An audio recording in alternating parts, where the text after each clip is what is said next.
I started my career in advertising and publishing, marketing. So I have a very strong understanding of kind of brand image and stakeholder management. It was never something that I ever had an ambition for. I was quite happy to work for other people. I've actually been working for Usiko for 9 years. Oh, wow. Almost a decade. Almost a decade.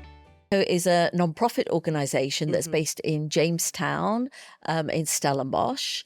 The organisation has been in operation for 22 years now.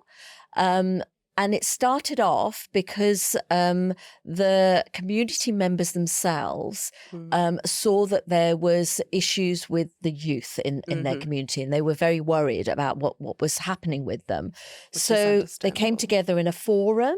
They invited Professor Tony Naidu, who had just come into Stellenbosch University in their psychology department, and specifically looking at kind of community psychology, and wanting to work with communities. They started off working with about 25 boys then, the ones who were most at risk of dropping out of school, of truancy, and getting caught in lives of crime. From there, they started a girls' program a few years later, and it's really grown from there. Now we have an aftercare program for younger children.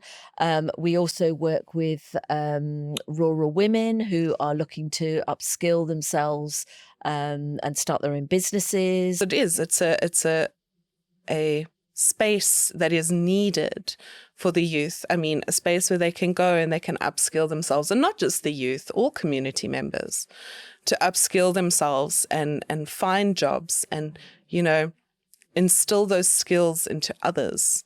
We're part of a full NGO sector, and we don't see ourselves in competition with anyone, because essentially we're all on the same mission. We want to make the world a better place. So we partner with a lot of other NGOs as well. And there are there's some great work being done out there using slightly different methodologies. The way we do that is using wilderness therapy, so taking them out on camps and into nature.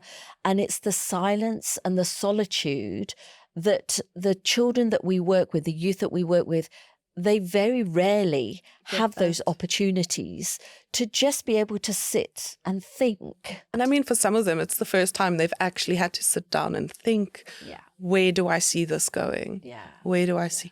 And I mean, taking them into nature, that is such a brilliant idea. I can imagine all the success that would have. When I first started working with the organisation, and I had my first kind of talk with Arnold, I said to him, I don't understand, Arnold, you know, why are you taking them on camps and hikes when they're surrounded by nature? You know, here we are in Stellenbosch with these beautiful mountains and the wine estates and the gorgeous nature that we're surrounded by. I don't understand it.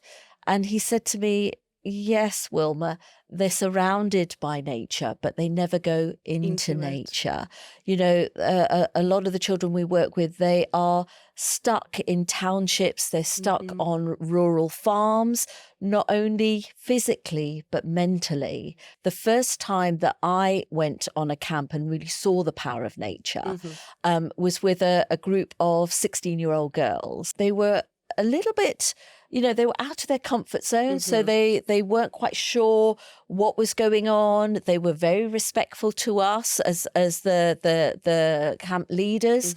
But because I don't speak Afrikaans myself, I really noticed the body language. So what I witnessed was they were carrying these really heavy burdens. You could see it on, you know, the way they carried their shoulders. You could see it on their faces, even just the way they walked. They were these heavy adult burdens that as young people, they had no right to be carrying. And a lot of them come from some seriously dysfunctional families. Some of them even act as the mom to their siblings because their parents can't be there. That is huge burdens for Yeah. 16-year-olds to take on. We send them off into the mountains to sit by themselves, and they don't know how long it's for, but it's around 4 or 5 hours. So they go off and sit by themselves, and we give them a journal and a pen and 4 questions. And who am I? Why am I here? Where am I heading with my life? And what do I have to offer? And like I said before, it's probably the first time in their life that they've actually had a chance to even think about those very deep questions. And so at the end of that time, we call them back and we do like this whole welcoming ceremony with them. And the girls that walked up that mountain were completely different from the ones that came down. They walked up into that mountain with all the heavy burdens of adults, and they came back with the lightness of children, with that playfulness of children. You could really see there was a massive shift that had happened in them. I think once they really understand who they are and what they want out of their life, that's a massive shift for them. For the youth that we work with, their first language is Afrikaans, and they often feel very shy to speak in English for no reason, because their English is absolutely fantastic. But, you know, they have a group of British funders who have come. So it was quite a daunting experience for them. I can imagine.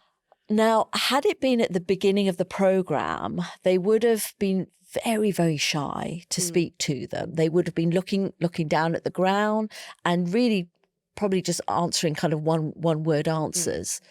But when the funders came, they were able to sit up tall and look them in the eye and really speak with this amazing confidence.